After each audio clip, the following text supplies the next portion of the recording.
the suppression of the use of marijuana and of the forces lurking behind it are the most important jobs this department is now engaged in. In 1930, the records on marijuana in the Washington office of the Narcotics Division scarcely filled a small folder like this. Today, they fill cabinets. Welcome, ladies and gentlemen, Coloradians, and everyone that's smart enough to listen from the outside. One of the most amazing plants we've ever discovered. The pot party, the trippers, the grasshoppers, the hip ones, all gathered in secrecy and flying high as a kite. I got weed pops. Ho, ho, ho. Welcome back to another episode of Stoned Appetit with your host, as always, it's me, Kip, and we are in studio across the casting couch. I got old CB. How are you, CB? For a second there, I thought I was talking to Santa, so I was really excited. Well, for those that are just listening and not watching, it's me, Kip. It's not really Santa. But he's out there. He is, and he's real as shit. So if you're listening to this with your kids in the car, don't worry, we're not going to blow your cover. We have a great episode for y'all. It's the last episode of 2022. It's been a great year, Chris. We've lost a couple good restaurants and bars, but we've gained a lot of great ones. You know, we posted, this will be episode 50. For the season, which means that we almost no weeks off, almost no days off. We're almost Bill Belichick disciples over here.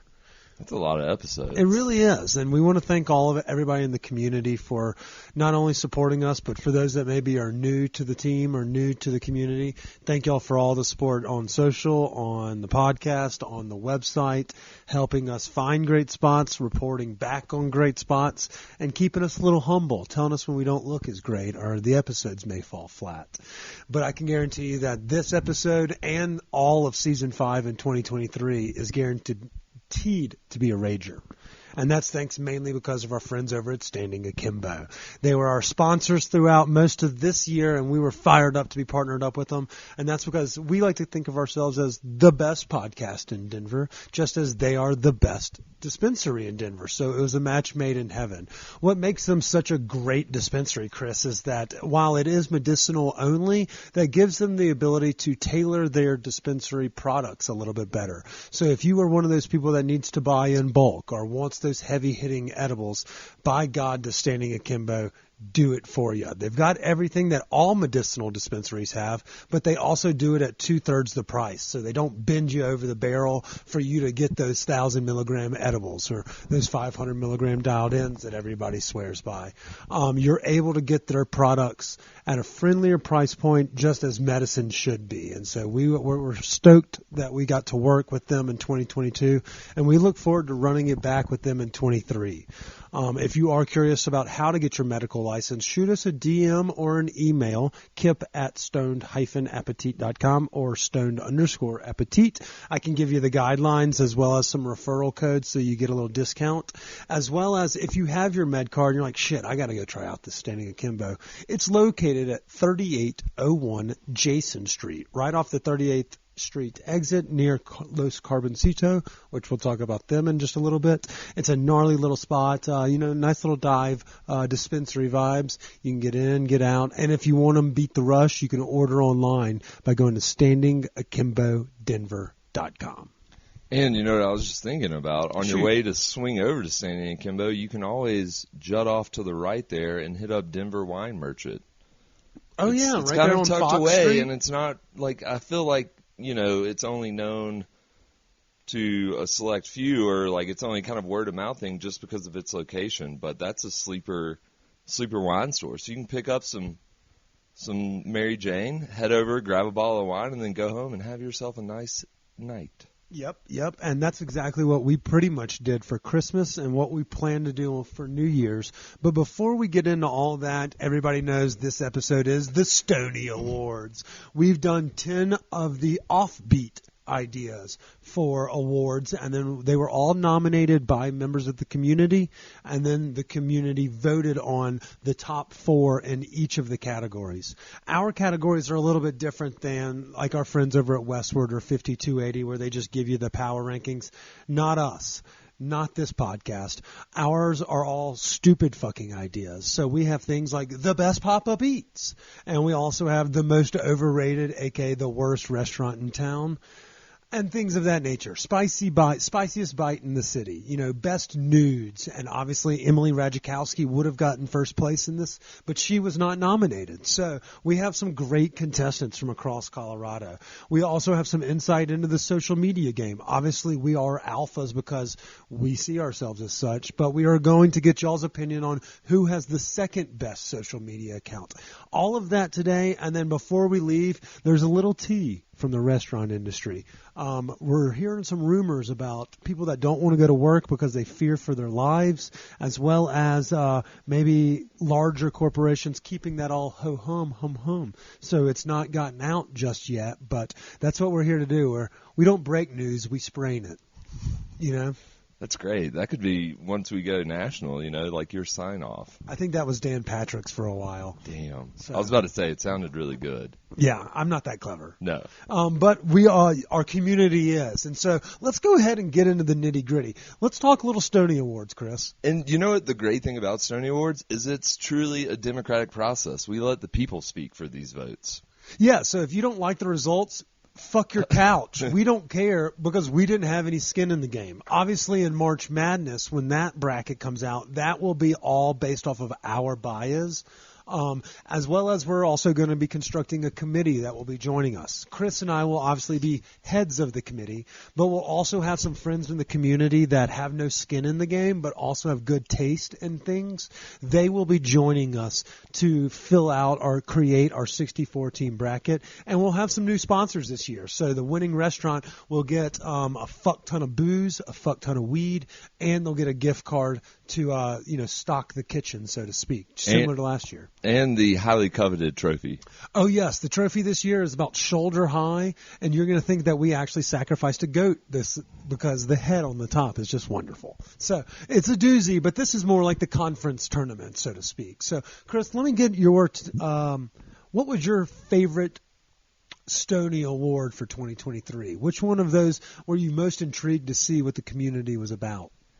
I mean, yeah, if I break it down, I have to say the spiciest bite. Yeah. I was just curious, because different spice levels. I don't know. It just seems like an interesting question. Well, we'll start with that one. The spiciest bite, the final four were Hop Alley, U.S. Tie, which is located right there off Sheridan and 25th and Edgewater, Farmhouse Tie, which is at Wadsworth and First, right there in that strip mall next to Jets.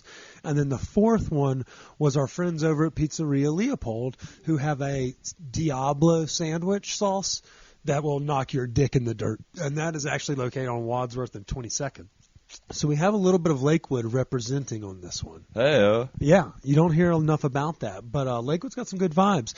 What we did see out of this one, Chris, was a primarily Asian spice. And so, obviously, everyone knows U.S. Thai is the place you go to get your asshole lit on fire with their pad thai whenever you dance past 3. I think they're like, oh, you silly white boys. Whereas Jeff, Tommy, and the team over at Hop, those two are kind of leading the pack. And Hop Alley has kind of got that more high-end blow your asshole out with fireballs. You're paying for it. Yeah, you're paying for it there a little bit more, but at the same time, you're paying for it everywhere these days. If you had a vote, Chris, which way would you have gone? I mean, based off, obviously U.S. Thai is my neighbor now. So yeah, it's a Highlands baby. I've had them quite a few times, and I've had some really hot shit from there. Stuff that's not, super uncomfortable and doesn't, kill me. But at the same time, a week ago when I went to Hop Alley, I don't know if maybe they just overdid it with wontons, but those things were hot as fuck. I mean, seriously, it was chili dumps. It was uncomfortable hot there for a minute. My tongue was wrecked. Obviously, when I get spicy food, I start to get the sweat under the eyes, right on the ridge of the nose. I feel it kind of perforates off my head. Yeah, when your head gets a little tingly. Yeah, it's am I sweating right now? And it's the heat is trying to escape your body. It's kind of a cool feeling. Yeah, it's nice. I like the Hop Alley because it's more of an approachable heat. Whereas U.S. Thai, you dance on that fine line, and if you accidentally trip over, it ruins your whole fucking dinner. That is true. You can, whereas like, yeah. Hop Alley, you can kind of shift back. Like obviously their chili dumplings and their La ZG, which is the Szechuan peppercorn fried chicken that numbs the mouth. They have a different variety. It feels more approachable, whereas it's either like you're either kind of feeling like a white person or the Thai people are laughing at you at US Thai. So it kind of feels like there's a little bit of a variance there, but do the drum roll noise, Chris. And the winner of Spiciest Bite, Chris, is US Thai, the Highlands. It's been a staple for years over there as the place that will literally blow your back out, and that's exactly what they did here in the late minutes and late hours of this vote off. They took it by about 42 votes as of right this instant, and it doesn't seem that there's enough time for Hop Alley to come back. Obviously, everybody remembers that Hop Alley is started to really stack up some second-place accolades here on the Stoned Appetit podcast. So maybe they'll have better luck in the 2023 March Madness, but they will fall short here for Spiciest Bite Stoney Award, Chris. Okay, what was your most surprising, or what were you most interested in? Well, I've chosen violence in 2023, so I enjoyed the most overrated. That was one of my favorites. Because I saw a lot of what I thought was out there, but you see on social media people telling you something's good because it's photogenic, and we're done with that. I'm fucking done with it. Right. We have this platform. Our social media does fairly well as well, and we have a job that pays us because of these opinions. So we're going to start fucking telling people the truth. Like, stop fucking doing things like going to My Neighbor Felix and telling me it's good food. It's cool if you want to go in there for Felix Navidad, and it's a Christmas themed bar, or you just want to get loaded on tequila. Fine, that's fine. Say that. But don't come in here and tell me that there's good fucking enchiladas here and then expect me, if I go in there, why the fuck would I trust your opinion on anything else? And it seems like everybody in this influencer group, our Instagram folks, are only promoting what they get for free. And so I was excited to start putting some restaurants that have been peppered across social media, actually put them on blast because the people in the community didn't like them. And so when we saw My Neighbor Felix come through and fucking run away with it, they actually came in through the play-in because they weren't even the top 3 most voted overrated restaurants in Denver. Fucking Water Grill was number 2. Number 1 was Blue Island Oyster Bar over in Cherry Creek. It's just a pretentious joke. It's bullshit. I didn't realize that was like overrated. I just thought that was just like bad. Yeah, it's just like not. It's a terrible vibe. Like, I remember I went there one time. I had like a martini at happy hour or something and some oysters, but it's just not. It's not a cool restaurant. It's not a place you want to go. No. You're not like, you know what? I have a day off. Let's go over to Blue Island Oyster and spend $62 on mids when it comes to fucking raw oysters. Like, go find Ben Wolven down the street if he's at my, like. And it just seems like Water Grill doesn't really fit in here. Like, I mean. I think the price point, like. I mean, we're a landlocked state. You're bringing in this stuff. Like, I mean, it's not bad food because it's fresh seafood.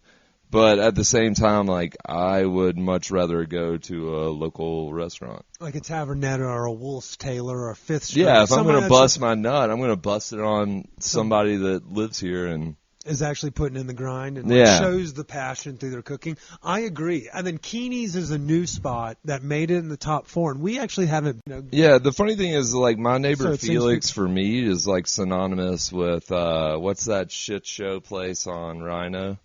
Federales. Yeah. So I mean, and I know they're different, but at the same time, like, I've never been to My Neighbor Felix, and I don't plan on it, but I do see it all the time, and it's just because they're able to, like, get all these influencers in there. Yeah, and I think that's, in my opinion, it would be properly rated in my mind. Like, I think of it as a 3.2 out of 5 style restaurant, Yeah. Like, I've been to the one in Boulder, I think,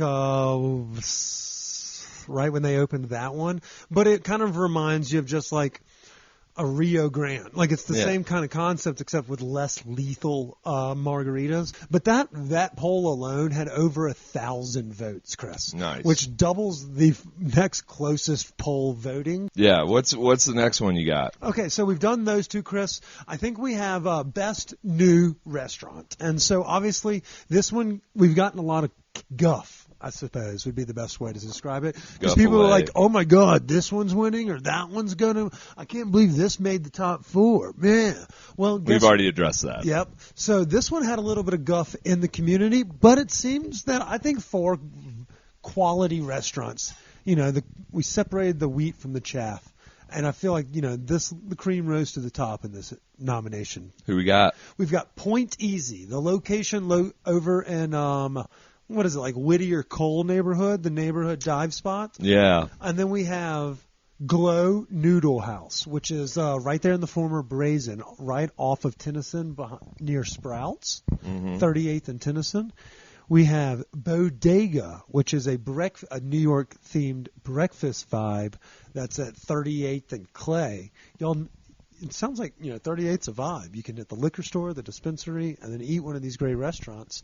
And then the fourth one, Chris, it eludes me. Do you have it on top of your head? I do not. Let's see. Hold on.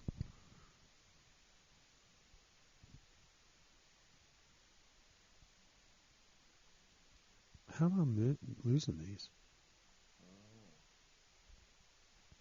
The best, here it is, sorry. Lucina, over there on Kearney Street. We had Chef join us on the pod, as well as we got to sample some of the fare. They're doing some really great Latin American cuisine over there that's non-Mexican Latin American food. So you get a little bit more of the different cultures from Central and parts of, South America.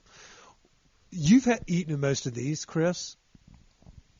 Yes, except one that I've been really wanting to get to. Which one have you not been to? I haven't been to Bodega yet, and I've been meaning to get there. Like we've been meaning to go on a weekend morning, so maybe this weekend. Okay, there you go. Right around New Year time, That's a good time to do it. Well, riddle me this, Chris. Of the 3 that you did visit, did you have maybe a front leader?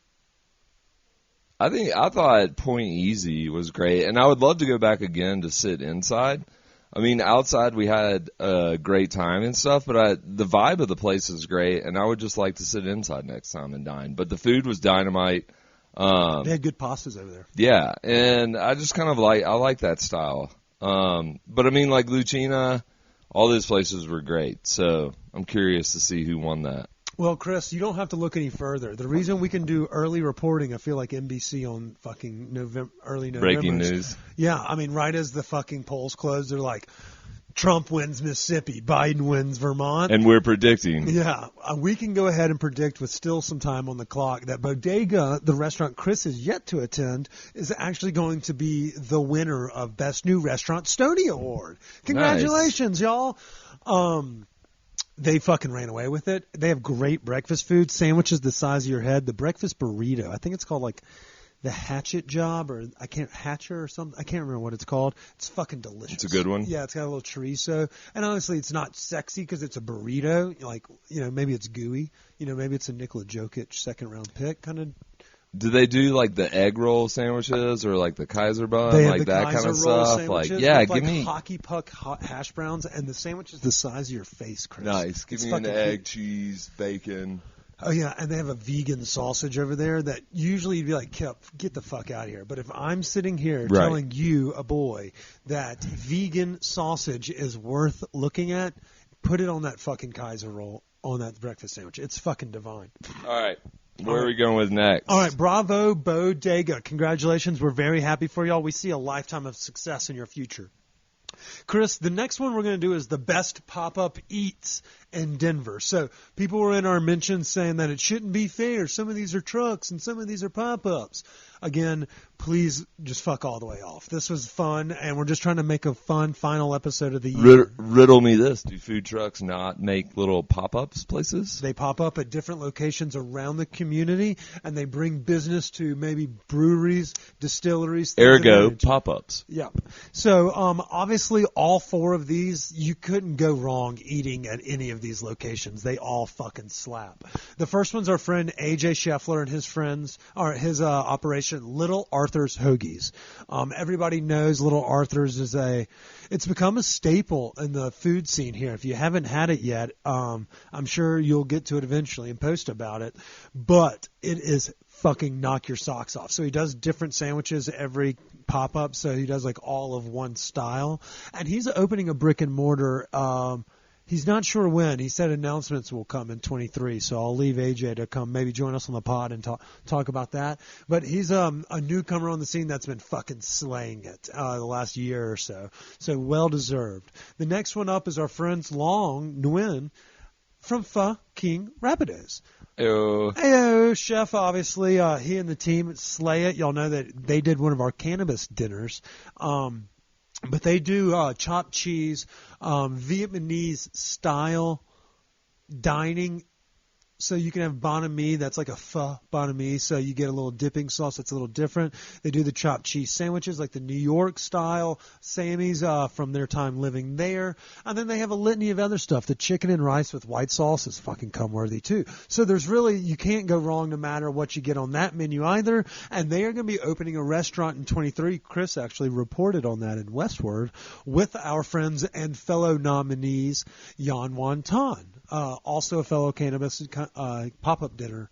Everybody knows they just have dank fucking dumplings. Yeah. It's just epic. And then the fourth one, Chris, is our friends over at Snipe Burger, another pop-up as well that we've done. So it seems like a lot of these people, we have like-minded individuals in the community, but Snipe Burger has been doing the smashed patty burgers over at King of Wings Tap House, and it's been a pop-up in 23 because they caught their kitchen on fire, grease fire, and they were in the holding pattern until they were able to actually start rebuilding out the kitchen. So they had to improvise, and they did beautifully with their smash patty burgers. Bravo. Chris, this one got a little contentious, but eventually Yan Wan Tan ran away with it and beat out Little Arthur's Hoagies. So, 2 of the sexier meals we've had this year came from both, Penelope and the team and AJ and the team. And so it was very well deserved. And again, the community nominated all these, not us. So bravo to them. Congrats to Penelope, Knockers, Rob, the whole fam. Y'all have done unbelievably great work. We can't wait till y'all have the brick and mortar, but we also look forward to seeing y'all's pop-ups continue throughout 2023. Chris, why don't you do the next one? All right, let's go with the favorite social for Food Insight. Oh! This is an interesting category to see where people get their news from, or fake news. No, I'm just kidding about the fake news thing. But anyways, so our top 4 contenders, we've got Denver Food Scene, well-known Killer Reels. The couple behind it has joined us on the podcast as well. Yes. They do numbers. They have absolutely great TikToks, like you said, Reels on Instagram. They have also got this insight where they're like working out of like Aurora and working out of Littleton, like because they do it for a living, that they can really put their foot on the gas and go find the, the dirty. But at the same time, with having such a large, following and things of that nature, you may sometimes get a little lost in the sauce. You may end up finding them, promoting or posting things like a Felix Navidas because the market, the PR team paid him or something like that. Yeah, no, so but they kill it. They kill social media and they have great insight. They do, and I mean, they're gonna have to hit some of those spots that they probably shouldn't hit, but overall they find some deep gems. Very deep. Mile High and Hungry. Dude, they kill it too. So they're not just they're they're strong. They're very, very strong in what they do. They do collabs with a bunch of fun little other companies, and they've also got their spin-off, the Mile High and Thirsty, so they can do booze, but they kill it with the food game. Yeah. And their gram is really solid. They'll put you on some new spots as well as some favorites. They're kind of in that same camp of the Denver food scene group of they're really good at social media. And then we've got Molly, the food editor at Westward. Well, obviously, we won't speak too ill of your boss, but we obviously know that she just fucking kills it. She works her ass off. She really does try to report great information, whether it be closings and openings every week. She's fucking got her ear to the ground, and she's trying new restaurants as they come out. So she has a great insight, and that's Molly DBU. Not necessarily as big of a page, as the other ones. She's going to give you more the facts. And then obviously you can follow the Westward. She's all, doing numbers over there in every articles, things of that nature. So, and she's Chris's boss. So shout out to Molly. And then we've got What is Patty Eating? Everybody knows Patty as well. She kills it at 5280. Obviously they're not super competing as they have different, genres, but since Patty took over for Denise at 5280 magazine, I think she's just done an exceptional job. They've pivoted a little bit as to it's not more so of just one style of dining experiences or things of that nature. She's covering a wider variety. So I love having Patty at the helm at 5280 as well. You really can't go wrong with those four. Yeah, it's a different perspective, and I like what she's doing.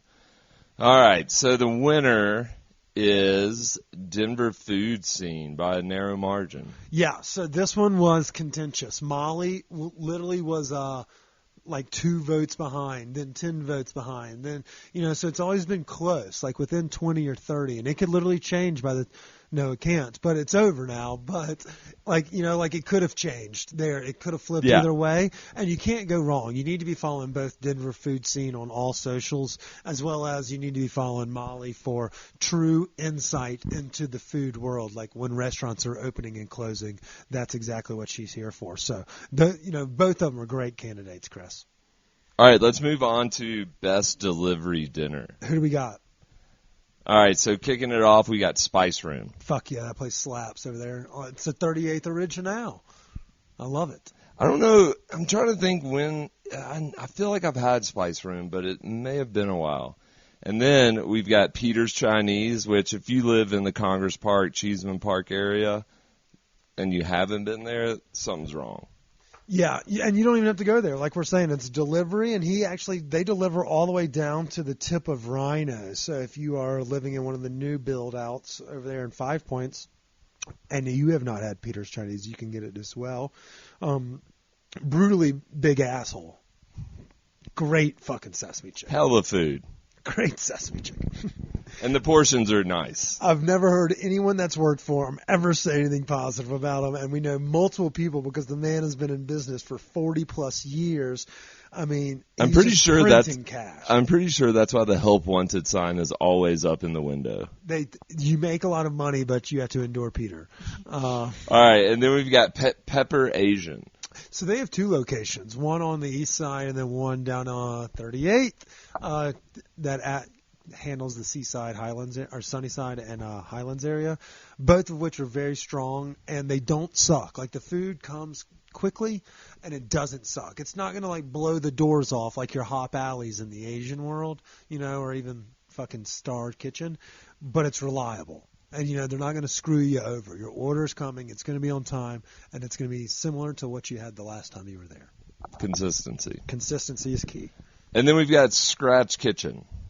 Morgan's a Scratch person herself because so for those that don't know, Scratch is like a ghost kitchen that has 5 or 6 different concepts.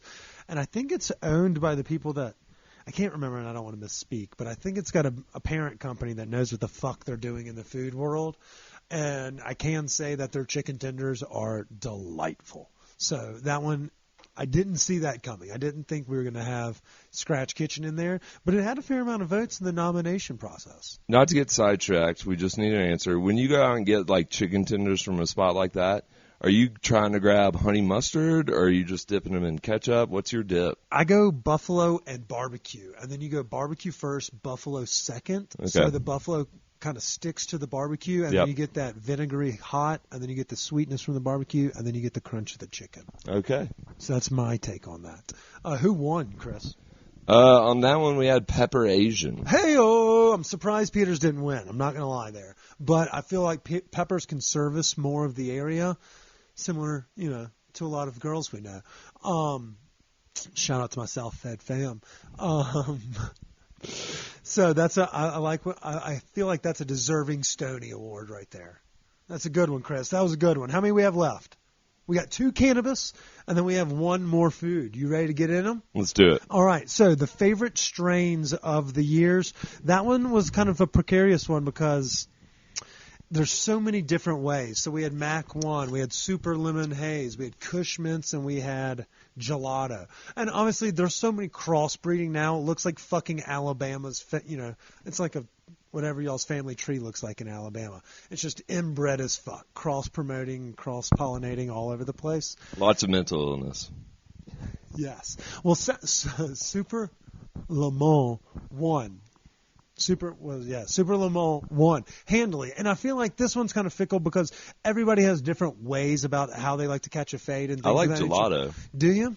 I mean, to be honest, I was kind of surprised Runts wasn't on the list. I'm not going to lie. I thought Runts would be on it. Just because you saw it fucking everywhere all year, but apparently not. Anyway, so that was a good one, and that leads us to our next poll, which is favorite company or brand. So we had about 95 million different brands here that were nominated, but a couple of them kept showing up, like 9 or 10 here, 5 or 6 here. And some of them are actually from more of a gray area of operation rather than totally legit. But you saw that in the voting system. So for favorite weed companies, our finalists were Green Dot Lab, who released about 19 different strains that were fucking fire this year. Always reliable in that capacity. Not only their flower is starting to kind of come to the forefront after sporadic drops, but you could always find their products around town. The second one, Veritas. Everybody knows they have great flower. They also are doing a great giveaway with Icelandic skis right now. A staple. They used to work with cookies and do burners weed. I think they're no longer doing that, and so you're seeing a little bit more focus or attention to detail on their own in-house products, and it's really paid off in spades. It's a great product. The next one, I mentioned that operating in a gray area. It's the girl Lovin' in Her Eyes. It's a home grow. She's done viral numbers, had multiple accounts taken from her, but she continues to grow her accounts back, 3rd, 4th, 5th generation, iteration, whatever you want to call them, because she's doing great work. She's got great weed, great taste in music, and she sells her seeds. So for those that are hobby growers, shout out to people like Ben Owens and things of that nature. That's why I say it's the gray area. So you need to be following her. Her name is Lovin', LOVIN_her_eyes 3.0 is what they're on now. And eventually you need to follow their backup because the backup will become the primary because she fucking slays it. And obviously Instagram wants to keep the good people down like us. That's the only reason we don't have 7 million followers. Fuck those guys. Yep. And so let's go ahead and give off our winners. And our last one was, our last finalist was Wild. Everybody knows them as the Approachable Edible Company. They have a variety of flavors as well as dosages, whether you're looking for heavy hitter CBD or if you're looking for those 10 or 20 milligram edible THC. Wild's got something for you. They're actually based out of California, but they've got a strong operation in every fucking state they go to. They don't skip a beat. It's kind of in that Pepper Asian Bistro Miller Lite category of it's always a reliable, you know what you're going to get in flavor terms. And in fact, Chris, Wild fucking took it home. Wild, it shows that we're going towards an edible world, with more people are being introduced to cannabis in new markets. And it seems that with everybody's, worry about what happens with vape or with the smoke, that's always the biggest complaint from the Karens is, well, smoking can't be good for you no matter if it's weed or cigarette. That's why we're seeing the increase of, I guess, consumers, and it's because of the approachability through the edible scene. So Love it. Congratulations to Wild on winning your Stoney Award. Very well deserved. I think does that cover it? No, we've got three left. 3 left. Best menu for Munchies. Oh, Chris, give them to me. Street Feud, our buddy Merlin, knocking up all sorts of shit from all across the globe. Great bites. Fries, big-ass tacos, small tacos, bao buns. Like, yeah, that's a paradise. Then we got Ian's Pizza. Oh, yeah, the late-night eatery downtown. That one's made its waves throughout the community for things like mac and cheese pizza or just being fucking open after 10 p.m. as a qualifier for a munchie menu because we have so few of those locations. So that's understandable. I'd be surprised if it won. All right, and then we got Misfits Snack Bar. Man, Bo kills it over there. That menu is creative as fuck. I'm glad that it's getting its recognition that it should. Also, he's about to open his new spot, Molotov, which will be in the former To the Wind, right there on Colfax. So, Chris, I know you're a Colfax kid, so I think you should really have a little more appreciation for that one. I do. I love it. I love to see that going in there because that's a cool spot. I hate that To the Wind didn't make it, but if you had the opportunity to dine there, that was a really cool experience as well. It was the last, price-friendly, date night spot in town. Yeah, and it was really cool because it was so small. Like, I kind of love those things sometimes. Yeah. But yeah, that's going to be awesome because he's not going to be that far from his old stomping grounds. Yeah, and Misfit will not be leaving Middleman Bar, which is where this Misfit is. If you haven't been, it's inside of there. It's a small menu, but he changes it regularly, not only with the seasons, but with whatever he's feeling froggy, from his chips and dip of the day to right now I think he's got fried chicken, and we'll probably talk a little bit about him in the New Year's preview as well. That place fucking slaps. Yeah, and then lastly we've got Denver Biscuit Co. Which, I mean, I guess because they have the late night pizza window and stuff, but I feel like they don't have. Well, if you're a Wake and Bake, it also has the mega huge fucking breakfast sandwich. That is true. I mean, those are great. Those. I like Rise and Shine. Or the smaller, literally approachable sandwiches more. I don't need one the size of my forearm, especially in the morning. Nobody wants it puts you out. But it's great for if you have the munchies or a hangover. So I can see why it's contending. Yeah, and it wasn't just contending because it won. It beat out Misfit by a very slim margin. It beat out Misfit. Oh, no, actually, Street Feud won. I'm sorry. It's like the Oscar card's gone wrong. You're like a fucking... God damn it, Chris. You just wasted that. We could have been like, way to go, Merlin, on your Stoney Award. Way to go, Merlin. We love you. I didn't see that. So does the community. Yes, I didn't see that there. That was a slim beat out. Woo! And to be honest, Chris, they've always got something fun over there on the menu. Like, he recently added the crab Rangoon taco, and now you're starting to see them pop up on stoner menus across the country, whether it be on Insider or fucking, Munchies page. Like, other folks are doing it. Well, I'll be damned. We know Merlin is the king of Munchies, so him winning menu for Munchies is just fitting. Way to go, chef. I'm really happy for you. I'm sorry that he just pulled, what's the dude from the Family Feud? I know what you're talking about. I can't think of it. But Steve Harvey, when he did it with the ladies from Miss America, you just Miss America'd it.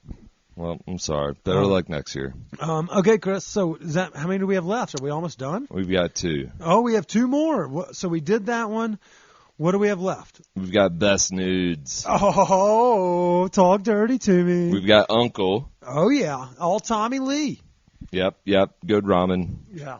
Fire Noods. Yeah. We got Jay's Noodle. Ooh, that's more of a hole-in-the-wall style. So I'd be very surprised if as many folks know about it, but that place fucking slaps, Chris. Restaurant Olivier. Oh, yeah, that place is really sexy. We obviously enjoyed hanging out with them at Harvest Week, and if y'all haven't been to their location in Wash Park, it is divine. And they've recently started taking their staff, abroad to kind of experience more of like the world of which their food comes from, which is always a great thing when you hear about employers treating employees as part owners or as, not as employees or staff, but as friends that you want to travel with. So I fucking love that place. I'm glad that they made the cut, and you'll you'll see them in March Madness this year. They were an obvious snub last year, not this year. They're in it. Yeah, huge contenders. And we got Dio Mio. Oh, no, that's a fucking huge contender, too. Yeah. That's just, a no-frills Italian eatery that slaps. You can get in, out. You can drink wine out of a plastic cup and order on a kiosk. I fucking love that place. House-made nudes. It's the best approachable nudes you can find. All right, Chris, hold on. Let me get I'm going to need you to do a very emphatic who won this one. Ready? Uncle Who wins Best Nude Stoney Award. Way to go! All righty. Okay, that's not too bad. I think, Tommy does make a great nude over there. And while we do have some really solid ramen spots that not just there, it feels like Uncle was like one of the first ones to really capitalize that market in the Denver, white people eating, zone. Yeah. Obviously, pho and things of that nature on South Federal, Pho Doi, Pho 95 are both great, as are all the other finalists. But it feels like Uncle really brought that to the forefront, and so them holding a power stake in the best nudes in town. Congratulations, guys. And they have 2 locations. They have one in Wash Park as well. So if you live on the southern part of the city but haven't had the opportunity to hit up the OG spot, you don't have to trek all the way to the Highlands. You can get your fix down there as well. Yeah, and you can get a few different offerings that you can't get at the OG spot. So you're not out of luck. Hell yeah. So congrats to Tommy on your Fresh Nude Stoney Award. The bridesmaid... Always the bridesmaid, never the bride is no longer the case. Tommy finally takes home some hardware. Congratulations, Thomas. All right, Kev, take us home with Best Authentic Taco. All right, Chris. So I'm very passionate about this. We've done a lot of taco trucking over 2022, taco tours. And what we've learned is that South Federal and the offshoots and strip malls and things of that nature far outweigh the ones downtown. So if you're paying over fucking $3.50, then you are not available to be in this competition. While I love places like La Diabla, where you can get a torta and a bone marrow, easy peasy, some really nice vibes there. Their tacos, they're $4, so they're fucking out, You can't do it. These are going to be more of the rustic kind of vibes is what we were looking for. So Kike's is not in there, Chris. So it's gotten a little bit interesting in this one. So for our 4 finalists, Authentic Taco. Number 1, Los Carboncito. And the reason I think that it's so popular, or one reason is, they do have multiple locations because they fucking kill it. They have sopas, they have, tortas, tacos, and if you wanted a fajita, you could probably get a fajita there. Although their tacos are phenomenal. Their main location, or I think their OG location, is their one on Sheridan, but they also have one on, you guessed it, West 38th as well, right? Actually, catty corner to Standing Akimbo. The second voter our nominee is El Taco Veluz. So I don't know if everyone's had the luxury of this, but if you haven't, you need to get your happy ass up there. Once a stand, once a truck, once kind of in a rundown area or building thingy, is now moved into a new location during or right after COVID, and it is located at 72nd and Sheridan, and it fucking is awesome. They have a huge taco bar, a litany of different tacos you can pick from, and the owners are nice as can be. And the dude up there that's usually at the front, if you're going in there a little intimidated, like you're walking into a dispensary for the first time, maybe you're walking in with zero Spanish in your repertoire, aka me, lean on some, ask for some help. That makes it so much better. And there, it actually feels like they don't mind. You're not bothering them to do so. So when you walk up to the kiosk, ask him what he's vibing on. What's slapping that day? What are they selling a lot of? And he'll tell you the fucking truth. He'll be like, don't get the carnitas today. Or, barbacoa could miss, But oftentimes it doesn't miss in any capacity. So El Taco Veloz is fucking fantastic. I think that's how I'm saying it properly. The next one is, the nominated is La Calle, or Cali, for those that are trying to Google it, Lacalle. And that's on Alameda and something like that. Alameda and, I don't know, in between Federal and Santa Fe. So either way you get off at the Alameda exit, and it's just Plum Jam and an Orange Building right over there. It's a staple in the community. I think it's going to constantly be in conversation for Best Taco because they've been doing it right for a long time. So congratulations to those 3 on the nominations. And our 4th nominee is Mexico City. Chris, this one is a downtowner. That's why I said most downtown. Mexico City. I haven't been there. Taquiera or whatever it is down there. They're known for their fried tacos, Chris. That's what I've been there for, a time or two. Brutally unhealthy, very fucking flavorful, delicious. They also have normie tacos as well, and it seems that the community loves them in spades because they did really well here today, especially for a place that's downtown. And you mentioned you hadn't been. I thoroughly recommend those that haven't to give it a whirl. The winner, though, is the first nominee, Los Carboncitos. Hey! Oh, The crowd goes wild. The crowd goes wild. We're done with the Stonies. Congratulations to all of our winners. We are so happy for y'all. Until 2023's finale, the Stonies are on the back burner. There's no actual prizes for this, but we'll give prizes away to the listeners so that maybe if you haven't had the opportunity to try one of these meals, we can share the love and get you over there to give them a whirl. Hell yeah. Yeah. All right, Chris, before we go, it's at the 45-minute mark. I hope everybody had fun. We'll tell everybody that if they just tuned in to listen to the tea of the town, let's dive into it. So restaurant employees are not too keen right now on working in the Low-High area, specifically over at Happy Camper and Avanti. And it's because of a weird situation, something that's not been talked about in the community, Chris.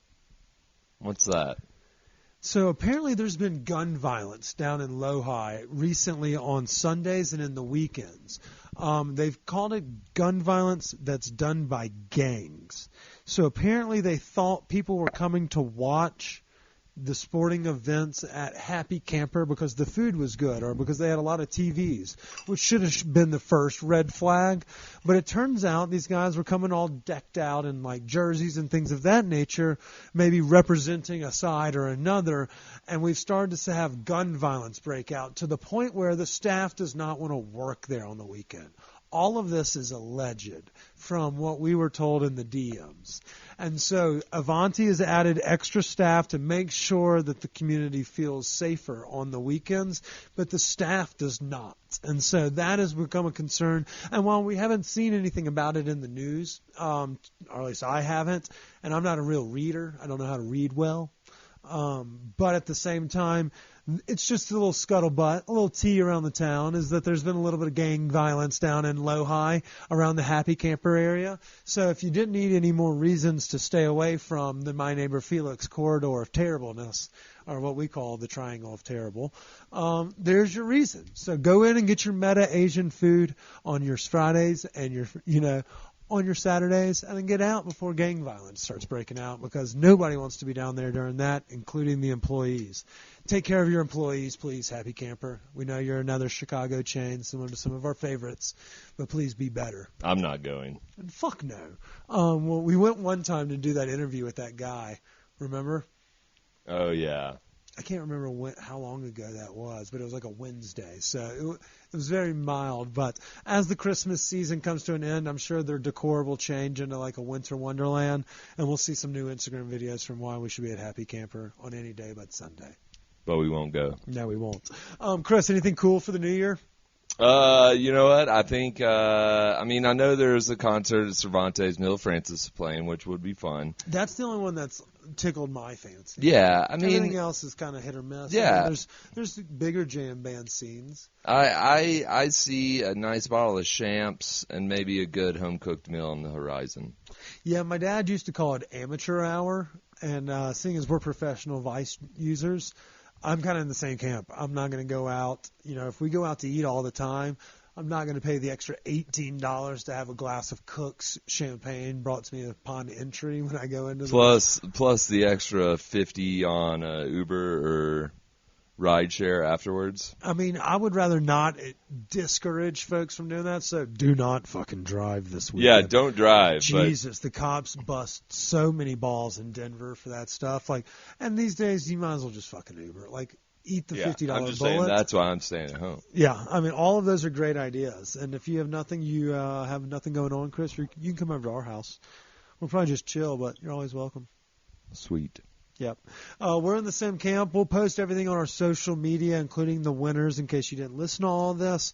We hope everyone had a wonderful Christmas. It has a happy New Year. Happy Kwanzaa. It started today, and Hanukkah just finished. So happy Hanukkah to our tribe friends. It was a big holidays. I'm fucking exhausted. I'm ready for a break. Yeah, I love riding with the tribe on the holidays. Went skiing 2 days in a row. Dude, they party so much harder than the Gentiles and Christians. It's just, it's wild. It's awesome. Season 5 will start mid-January, y'all, and it'll include video series. So you can find Stoned Appetit on YouTube, and you'll also see more content of ours coming across the platforms at Mile High Life and Denver's Westward. So y'all continue to be on the lookout. Thank you so much for all the support in 2022. We can't thank you enough. Cheers to all of our winners for the Stoney Awards. Chris, anything we're missing? Thanks to our sponsors. No, I think we covered it. Great season. Yeah, I'm tired. My throat hurts. I feel like Michael Douglas after he married Catherine Zeta-Jones. Ready to go take a nap. We'll wake back up in January for Season 5. Until then, we want to say stay high, stay hungry. Stay healthy. Cheers.